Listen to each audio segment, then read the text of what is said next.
نبی پاک علیہ السلام نے جس دنیا کو ہم بہت بڑی دنیا سمجھتے ہیں، حضور نے اس کی مثال کیا دی؟ صحیح مسلم کی حدیث ہے، دیکھیں کتنا کھول کر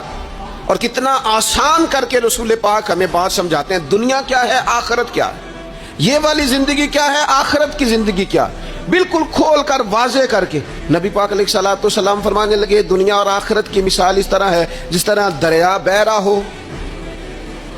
اور کوئی آدمی اس میں انگلی ڈبوئے، جتنا پانی اس کی انگلی کو لگ گیا یہ دنیا ہے، اور جو باقی ٹھاٹھے مارتا دریا پیچھے ہے، سمندر پیچھے ہے، وہ سارا آخرت ہے۔ یہ اتنی سی دنیا ہے، یہ صحیح مسلم میں موجود ہے۔ اتنی سی دنیا کے لیے اتنے پاپڑ بیلنا، اتنی سی دنیا کے لیے اتنے ظلم کرنا، اتنی سی دنیا کے لیے اتنے حق ضائع کرنا،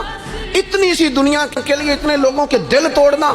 اتنے حقوق پہ ڈھاکہ ڈالنا، اتنا جبر کرنا، لوگوں کا مال کھانا، لوگوں کو تکلیف دینا، عزتیں اچھالنا، اتنی سی دنیا کے لیے حضور فرمانے لگے اتنی سی ہے یہ دنیا، جتنا انگلی کو پانی لگ گیا ہے